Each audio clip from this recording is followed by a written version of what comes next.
I had some real cognitive distortions around what it meant to be rejected, right? So I would, if I was rejected by somebody or I was broken up with by somebody, my mind would jump to, I'm never going to find anyone else. I'm going to be alone forever and I'm worthless. And so those are really unhelpful ways to view things. Hi, this is Dr. Friedemann, and you're watching Empowerment Solutions. Do you struggle with anxiety, stress, low self-esteem, or a general sense of powerlessness? Well, in this podcast, me and my expert guests share with you tools, tips, and strategies on how to overcome these struggles using the power of your conscious and subconscious mind so that you can live with greater joy, peace, and empowered authenticity. Hi, Allison. It's so nice to have you on the show. Thank you so much. Oh, thank you for having me.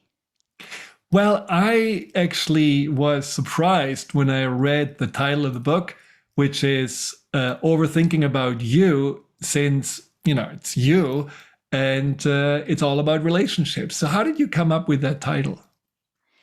Originally I had a different title that the original title for the book was actually Crazy for You, and to me it was an attempt to sort of reclaim the word crazy and sort of speak to the fact that so often I felt out of control in my relationships and that I didn't have the ability to have willpower in this area of my life that I did in others. But so I sold the book actually with that title, but then books take a long time, and just as I was learning more and more about mental health and I was in school for psychology, I realized that I just didn't want to have the word crazy in the book title. And that, even though for me, I felt like I was using it in a certain way, it could very easily be misunderstood by the reader. And so it wasn't worth it for me for even one person to be hurt or offended by that.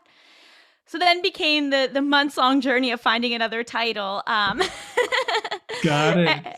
And actually, Overthinking About You was the next one I suggested to my editors. But I think that, there's a whole chain of command, and I ended up having to brainstorm so many different ones. But ultimately, they came around to Overthinking About You and agreed to it. And I love it. I think it works even better. I think it works perfect because your story is exactly that you were overthinking your relationships. And is that something that, was dear to your heart? So you wanted to share what you have learned along the journey, and what kind of challenges did you face? I mean, challenges that I think a lot of viewers and listeners can probably relate to. Yeah, so I've had OCD since I was 4 years old. So mental health has always been a big part of my life. And I also really struggled, especially in the dating realm. Nothing could, upset my mental stability more than romantic rejection, heartbreak, relationship issues. I was obsessed with being in a relationship. And I noticed a few years ago that there had been this shift where I was actually kind of showing up in a different way when it came to romantic relationships. And I was sort of finally being the person that I had wanted to be all along. And I also, I came up on the internet. I used to work at BuzzFeed Video. I have a YouTube channel. I had been sharing so much of myself with my audience for years. And a large part of that was always the mental health, was always the dating. And I thought, oh, well, people have always seemed to respond to that. They've always seemed to sort of peeking behind the curtain of what it is like to, live with mental illness and still try to have a happy, full life. And I thought, okay, well, this feels like something worth sharing, and it feels worth sharing in a bigger way than just a YouTube video. And so I sort of pitched the idea of the book and had a really great reception to it, and then realized I had to write it. Well, I'm glad you did. It's a really, really great book, and it's fun to read it. Now, what would you say is the biggest difference between who you were before in dating and then when you said, wow, I'm showing up in ways I actually wanted to show up? Give us three typical examples of things you used to do and now you're doing them differently. Yeah, so, I think one of them was I had some real cognitive distortions around what it meant to be rejected, right? So I would, if I was rejected by somebody or I was broken up with by somebody, my mind would jump to, I'm never going to find anyone else. I'm going to be alone forever and I'm worthless. And so those are really unhelpful ways to view things, like it's going to shake your mental health a lot more if when you get broken up with, if that's where your mind goes, instead of just going to a place of this sucks, this hurts, I'm grieving this person, but ultimately I know I'll be okay. And so that was a big shift for me. And also, learning to like myself helped a lot, so I noticed that in the past where maybe someone wasn't that into me, that wasn't a deterrent. It was more like, oh, let me try to convince them to like me.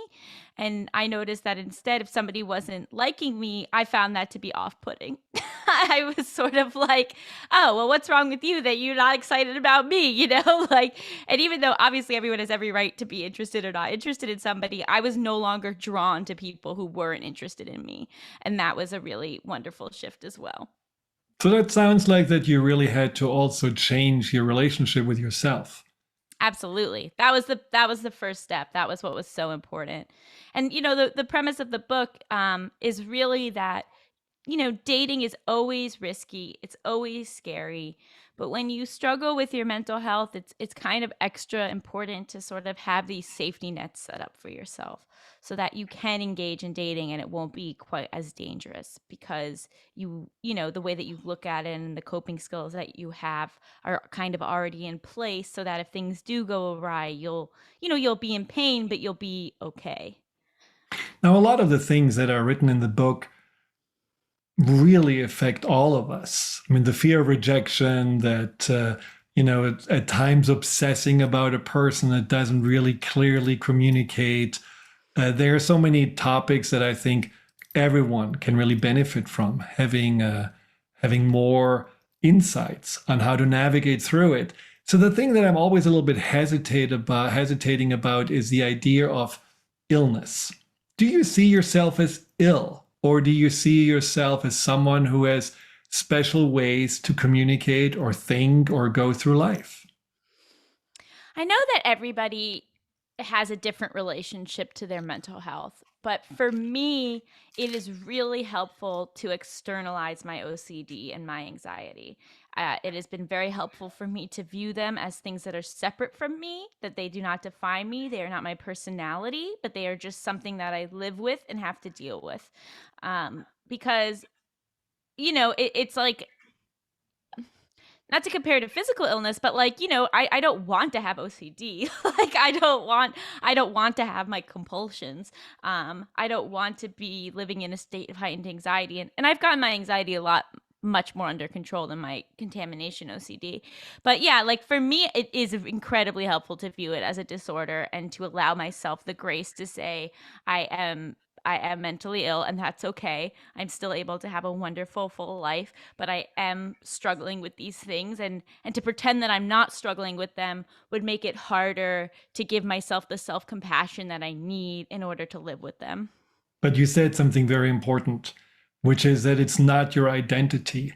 And I think that's a big change in thinking, because so many people that I'm working with that were diagnosed and have an anxiety disorder or have OCD, that's what they think they are. And just Mhm. making that distinguishing step of saying, this is something I know I'm working through and I'm dealing with and I'm whatever, but it's not me. There's so much more to me. Do you Oh, feel that definitely. that is a challenge in general when we are having, mental, emotional health issues, that we think we are broken and that we already wonder, does really anyone want to be with us? Is that really something that anyone can handle? Is that something that you have observed? Definitely. And a big premise of the book is that even if you struggle with these things, it doesn't mean that you can't have a wonderful, healthy partnership. And I think a lot of times for people who have struggled with their mental health, they sort of feel like I should take what I can get in the romantic department. That if anyone is willing to be with me, then that's the best that I can hope for. And I'm really trying to encourage people to recognize that no, like they are allowed to be just as picky. They're allowed to look for just as good of a relationship as anyone else. And also, the just through the sheer history of having to work through these struggles, through having to deal with your mental health, you probably have tools and insight that a lot of other people don't have that can actually make you a much better partner. And people that I think really looking at it more as a strength based approach can be really helpful. So right. Absolutely. I agree. Now, one of the things that, just at the beginning of dating can be the ideas. When do I tell my potential partner that I have these struggles? And you have written some really interesting things about that. So that's like definitely the number one thing that people ask me about. And I have to say, that this book is also filled with a lot of expert interviews. Like it wasn't just me saying, "Oh, this is what I think," an unlicensed person, So so much of the valuable information I was getting was from mental health professionals and dating coaches and couples and sexologists and all of that. And so in that chapter, I found it really helpful where my experts were basically saying, it's not so much about what timeline you're on with this person, but instead what stage of the relationship you're at. So, there are people who casually date and maybe it's their seventh time hanging out with somebody, but they still don't know anything about that person. Like they don't know what their parents do. They don't know if their parents are even alive. Like it's been very surface level, which is totally fine. But if you're in that place, you don't need to disclose, your most vulnerable mental health history. But then there are other relationships where your first date is 5 hours long and you're already like getting into things, and maybe you're older in your 30s or 40s, and so there's less small talk, and you're just kind of diving into things faster.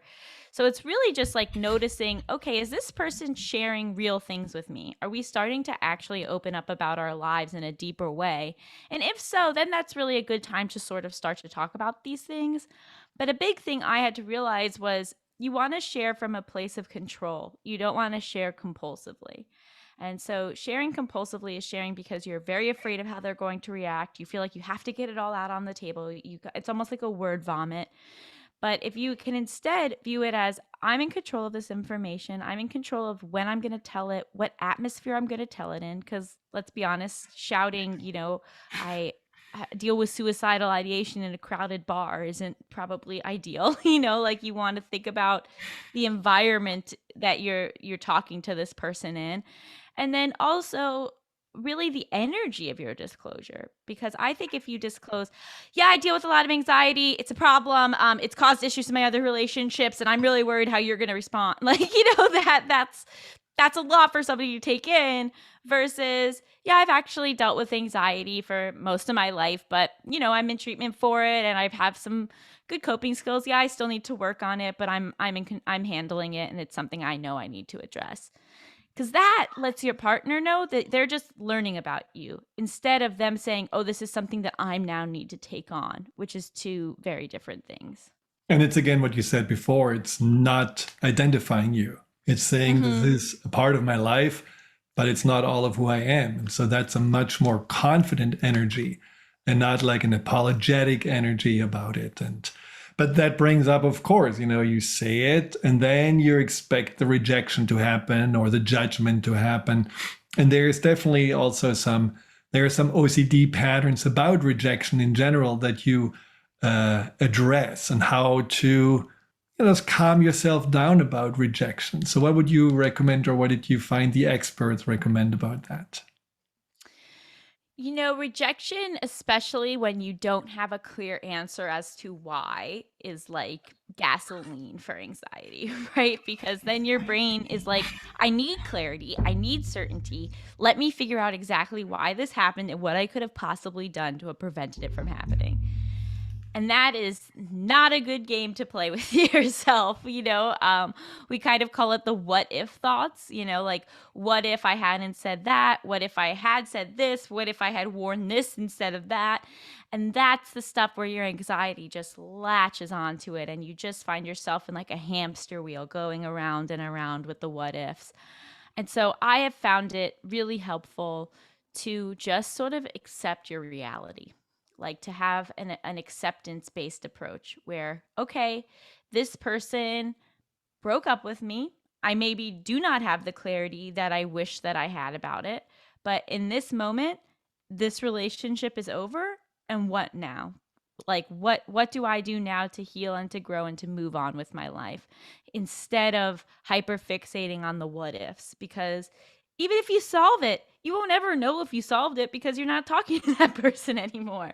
You'll never have a sense of I figured it out because they didn't want you to know, or maybe they didn't even know themselves. So this like sense of like clarity or rewriting history does us such a disservice, and instead being able to say to yourself, I might never know what happened, and I can still live my life without that information, I think is really helpful. And have you ever, in your own experience, been rejected? And if so, years later, you realize it was actually kind of mutual because this person wasn't a good fit?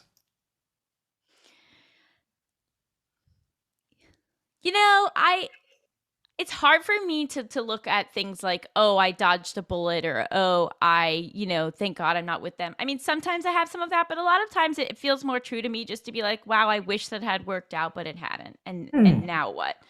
While I was writing this book, I got engaged, which was, the most exciting thing that had ever happened to me. And then 6 months later, my fiance walked out on me with like no explanation, aside of, something is missing.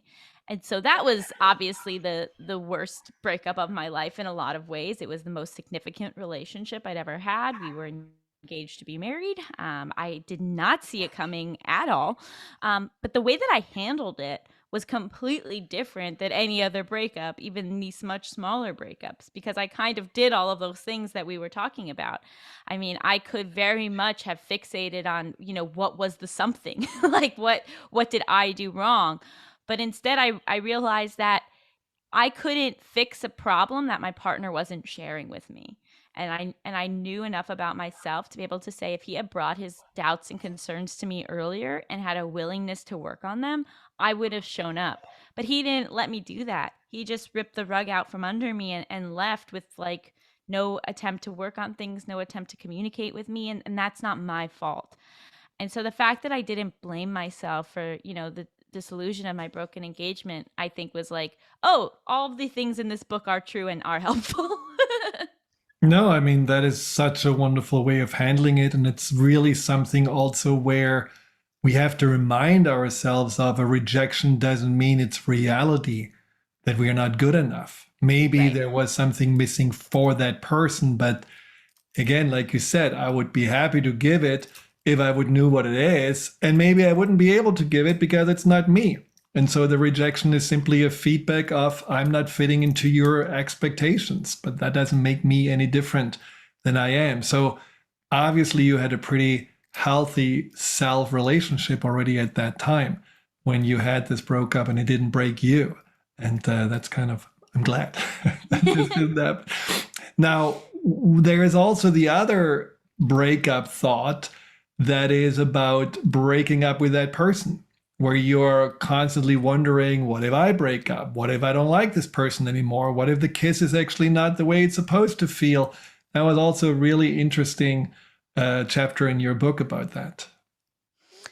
So a lot of people struggle with this, and that for some people it's called like relationship OCD. Some people maybe more gravitate towards just relationship anxiety, but it is this constant wondering of like, is this right? Like either am I in the right relationship, or does my partner love me enough? Like, it can kind of be partner focused or relationship focused, and it's exhausting. It is just quite simply really tiring and draining to have these thoughts all the time about your relationship.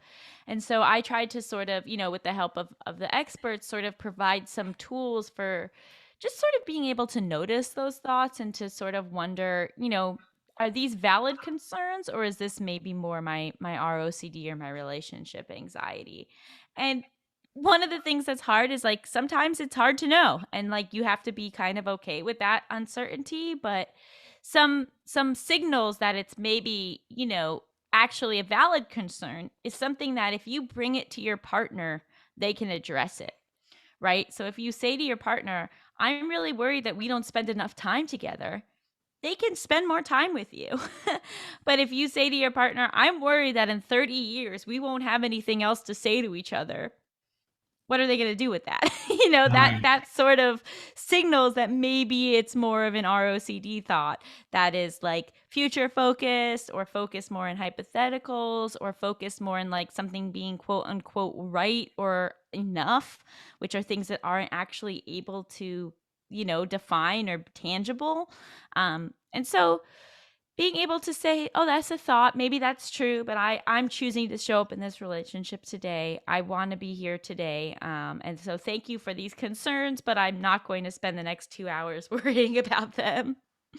And I think that's a really important decision to make because, I mean, I always think there are these parts inside of us that just want to make sure that we don't get hurt or that, we are not falling into the settling with someone when there is something better maybe out there, something that's much more real. And just, saying, I'm choosing right now to be present and I'm choosing to focus on what feels good and right.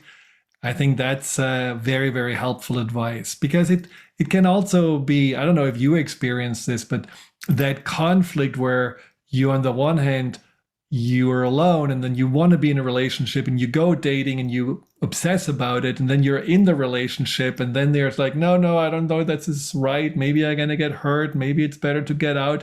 And then you get out again and so it's back and forth and back and forth.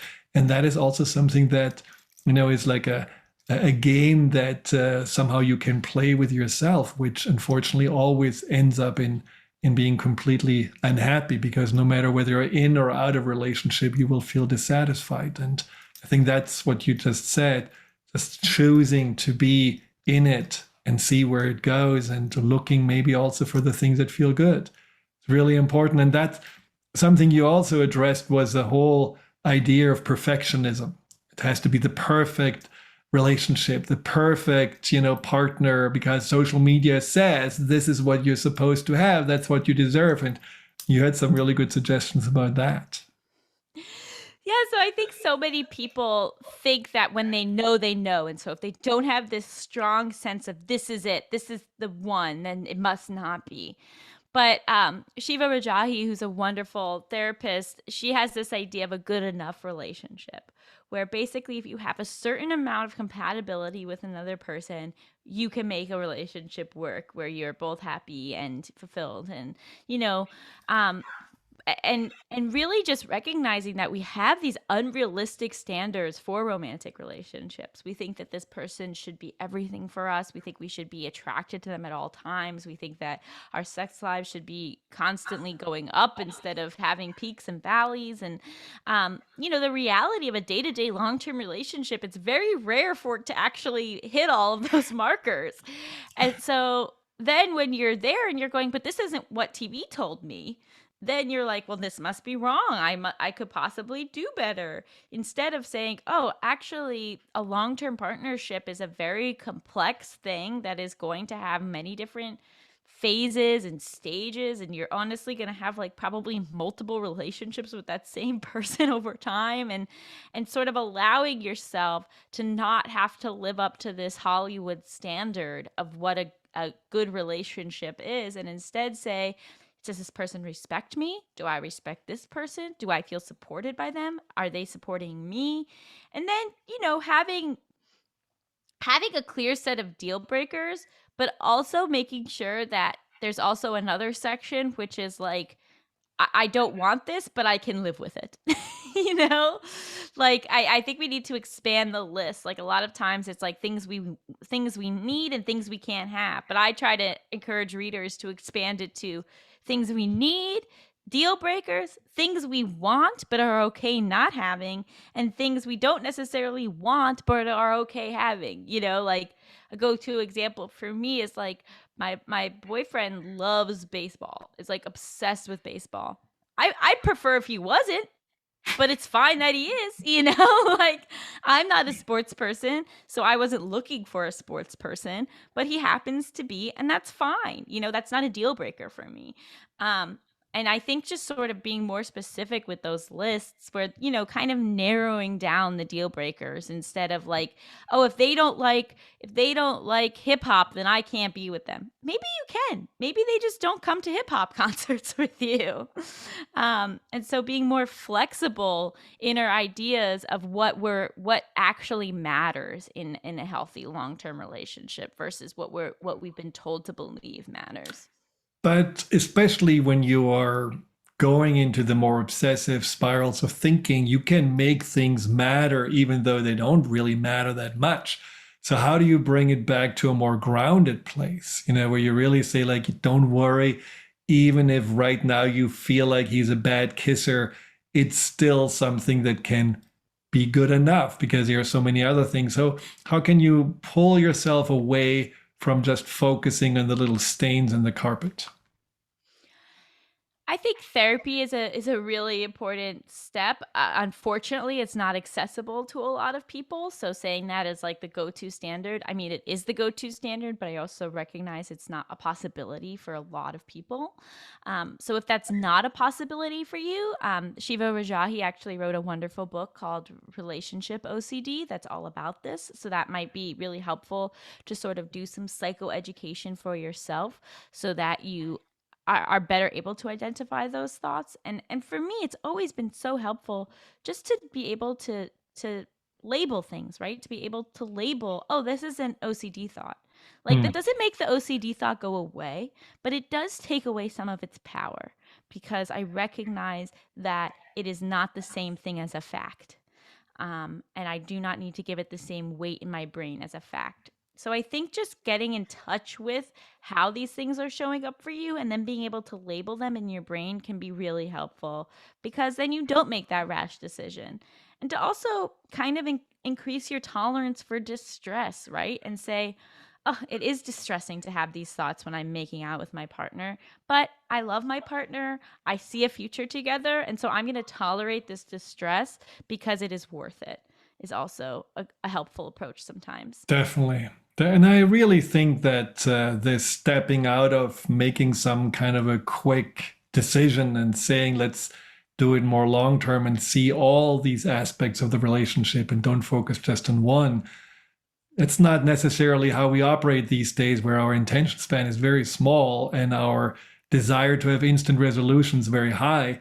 But it's really the best in a relationship. And to add to your list of how to evaluate a relationship, I do also feel there is something intangible that we cannot really describe that makes a relationship worth really going through the ups and downs, and that is this feeling of somehow feeling you can be yourself with that person. You don't have to hide. You are not walking on some kind of invisible eggshells, or you'd censor yourself. Maybe this person doesn't fulfill all your needs, but there is something that you feel safe around that person. For me, this feeling at home, as I describe it, and having a sense of I understand the other person's essence. I kind of see and get who they are, even though they have all these idiosyncrasies that may drive me nuts. But there is still so much about that person that really makes me feel drawn. That makes a big difference, and we cannot always define it as easily. So it's just also an invitation sometimes to listen to your heart and not to your little thoughts rambling up there about what's good or what's not good enough or something like that. Definitely. And I think you're speaking kind of to the chemistry of it all, like some people you do just find yourself able to be relaxed around. And I think sometimes people view that as a sign that it's not a romantic spark. But for me, I think when you find someone you can feel relaxed and comforted and at peace around, even if you're used to chaotic relationships, you should still view that as a good thing. That is the thing that will get you through decades of annoyances and hardships and like long days, and being able to feel at home with this person is so valuable. And I'm glad that you brought up the word chemistry in another context, because it's so often seen as sexual chemistry. It's like, wow, it's so hot around this person and it's missing then, and then it's all wrong. And there is another way of feeling this connection or chemistry that is not just about, the passion and the kitchen counter, but that's also something you write about, how sexuality can be an issue when you're struggling with your mental health. And tell us a little bit about that.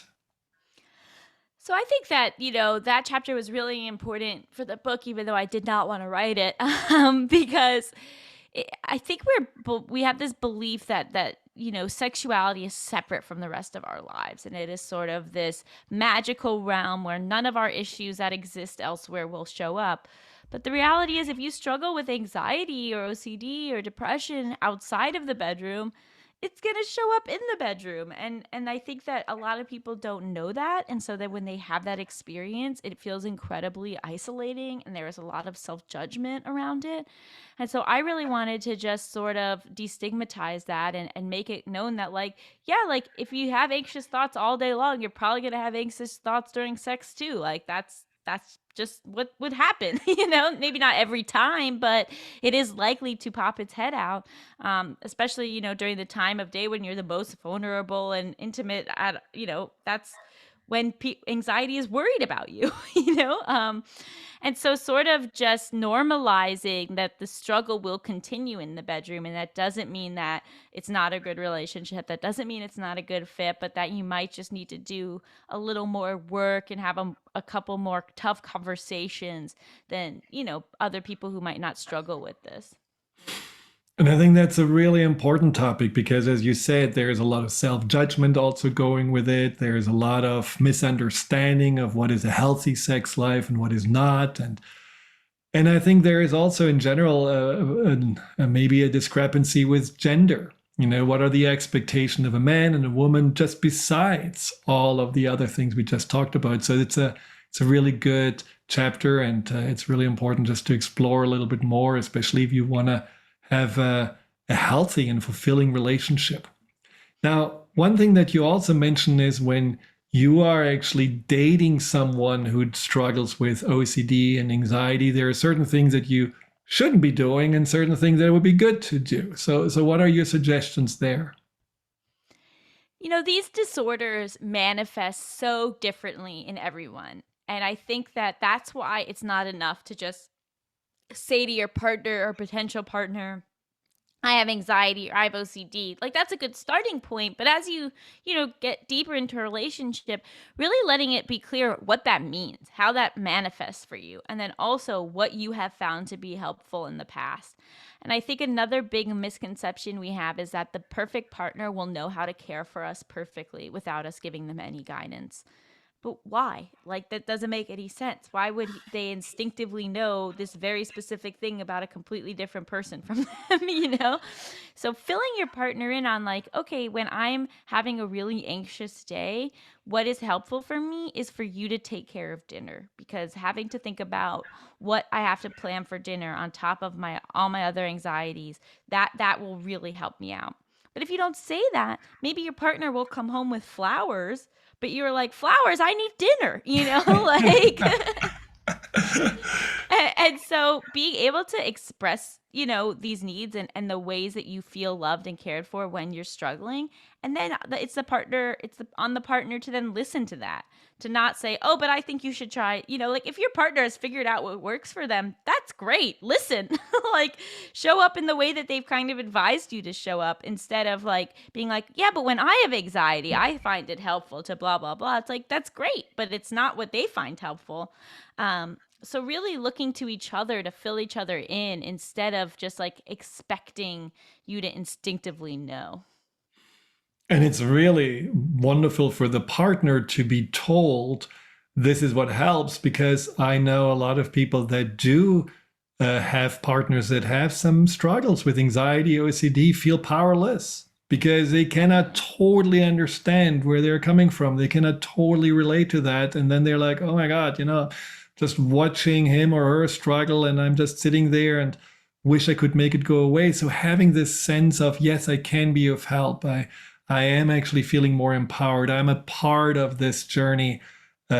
Speak up, say what you need, and it's gonna definitely make a better relationship for it. I mean, if your partner, of course, is up for that. And I don't think we can ever say that we are responsible for how the other person is feeling. So we cannot put this on us and say like, okay, I need to make someone feel better or make them feel that they have to rescue us.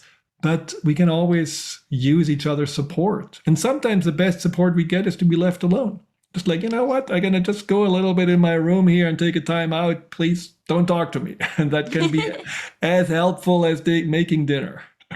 Totally. And I think you really, hit the nail on the head that it is your mental health. And I give the caveat of some people are struggling to the point where they need inpatient treatment, where they can't help themselves. But if you aren't in that place, your mental health is your responsibility. And it is not your partner's responsibility. So if you're someone who is seeing your partner struggle, it sucks to see them struggle and you want to, be a helper, but it is not your job, like you said, to fix it. And I think releasing yourself from that responsibility also makes it easier to just be in that relationship, because it's like, okay, well, they've got to do these things to take care of themselves, and I'm here to help if they need it, but I trust that they're on top of this. Is can be really, freeing, instead of like, I've got to fix this, I have to fix them, why are they crying? It's like, it's okay if they're crying, they can handle having a cry. Yeah. And it doesn't make you hide your crying because you feel like it's upsetting the other person. It allows you to be Exactly. yourself. And that in itself brings you closer. If you can trust your partner to be your worst self without having your partner run out of the house screaming, then okay, he or she can handle it. It's okay. I can actually show all sides of me. And that's really the most beautiful sign of trust that we can give each other. And so, yes, that's an important part. Now, one last question I have, which is really something I think people that have been struggling with obsessive thoughts have probably experienced quite often, which is latching onto that person that is obviously wrong, maybe even abusive, maybe even a psychopath. But somehow the obsessive mind cannot let go of the idea that this is the right person. And if they only do this or only do that, and maybe then, and lose themselves in that process. What would you recommend to people that are obviously suffering in a relationship that somehow becomes more and more disempowering and, as I said, hurtful and abusive, and still not being able to let go of the idea that this is the princess or the prince that they need to somehow have at all cost? I don't feel qualified enough to talk about abusive relationships. I think that it is, I'm not even a therapist, and I think there are a lot of therapists who aren't even well equipped to deal with abusive relationships. It is such a different thing, and it requires so much experience and insight, and it is so complex. So I will maybe change the scenario to, it's not an abusive relationship, but Okay, it's obvious that the person isn't that interested in you, or absolutely. Or isn't not the taking, right person for or just whatever not the right reason. person for you, Yes. right? And so, you know, I think I was obsessed with someone for years of my life, where we were on and off, and even when I was in other relationships, there was always this sense of like, oh, this is where I told myself on this narrative, right? That we're meant to be together, that this is the hard part before we get together, that we tell everyone, oh, look at all these years where we were on and off, and now this was always meant to be. I think it made me feel, he was someone with commitment issues, and I think it made me feel like if I could get him to commit to me, then that meant something about my worth. Then that meant that I was really special, because no one else had been able to get him to do that. Spoiler, he never committed to me, and that's fine. Um, but so I think like this is sort of like pulling from narrative therapy, but like examining the story that you're telling yourself around it. And are you sort of buying into this kind of fairy tale? And is it based in reality? And is telling yourself this story even serving you? Sort of starting to poke back at these thoughts saying, okay, but what if he's not the right person? What if this is the story of you dated the frog before the prince? Maybe what if he's actually, or they are actually, or she's actually the frog? Sort of challenging the really strong narrative that you've latched onto. And it won't shift right away, but starting to poke holes, and say, maybe this gut feeling I have isn't actually right, might be helpful. Now, when you were dating that person, were you having a not so great relationship with yourself at that time? Oh yeah. And I had a horrible relationship with him. I was so obsessed with getting him to commit to me. I was so afraid he was going to cheat on me. I was my worst self I've ever been in any relationship, and yet I told myself that he was the one for me. I mean, that's a thing where we have to also take responsibility sometimes and realize, just like you said, I wanted to feel special about myself. And not only from my experience, but also from experience with clients, I know that we're looking for those people to prove something to ourselves, to get from them the validation or the sense of we are of value, because we haven't really found it within ourselves. So we want the impossible from someone. We are coming to those relationships empty-handed because we don't feel really that great, but we hope to get somehow a basket of love and adoration. And often, interestingly, at least that's what I observe, and I certainly have been doing exactly the same thing, we're picking the people that really have nothing to give, either because they're withholding or they're insecure themselves or commitment phobes. So it's a never-ending self-fulfilling prophecy of disappointment. So what you just said at the beginning of having to really, as a foundation, change your relationship with yourself. And that's always tried. I know how many people are rolling their eyes right now about, you have to love yourself first because before you love somebody else. Maybe it's tried and maybe it's not totally true that you reach the self-love to the level where you say, oh, I'm so full, now I can share my love with somebody else. But just having a more peaceful and accepting relationship, wouldn't you agree that is important before you go out and go into a relationship with somebody else? Definitely. And I say, I don't think it's true that you have to love yourself before someone else can love you. There's plenty of people in relationships who don't love themselves and their partner loves them. My question is it a healthy relationship? Yes, you here we know? go. And I Absolutely. and I also think it's not just learning to love yourself. For me, it was learning to like myself. It Mm. was like learning to just like enjoy my own company, to find myself funny, to find myself interesting, to like want to hang out with myself was also like a big shift too. So I think it is like it's more nuanced than just like you must love yourself to have any sort of life. It's like, what is your internal world? Because you can do all of these things without loving yourself. You can be married for 30 years and hate yourself, but are you enjoying it? Probably not. I love this hanging out with yourself and having a good time, because then you never really feel alone. I mean, yes, it's nice to have someone else around, but you're not feeling this desperation. And I can imagine you are really cracking yourself up from time to time, and that's just wonderful. I think most of us should do that more often. It's definitely healthy. So, Alison, how can people find your book and learn more about you? So the book I think is Overthinking About You, and it should be available pretty much anywhere books are sold. For international listeners, I know that it's on Kindle, and also the Strand bookstore in New York ships internationally and has signed copies. And then online, I'm at Allison Raskin. I also have a mental health Instagram account called Emotional Support Lady, which is also a Substack by the same name. And then I have a weekly podcast called Just Between Us if you want to tune in with me once a week. Fabulous. Absolutely fabulous. Elton, it was such a pleasure to have you on this show. And I hope you're going to come back, because there's so much more to talk about. It's such an important topic. And it is really not a topic lots of people talk about. So this was really, really wonderful that you wrote this book.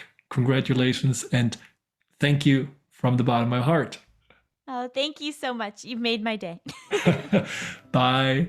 Bye. Hi, Dr. Friedemann here. Thank you for tuning into my YouTube channel. If you're interested in learning more about fear and anxiety, here you'll find guided meditations, webinars, and interviews with some of the most renowned experts in the field of empowerment. Delve into the over 230 videos and more to come every week.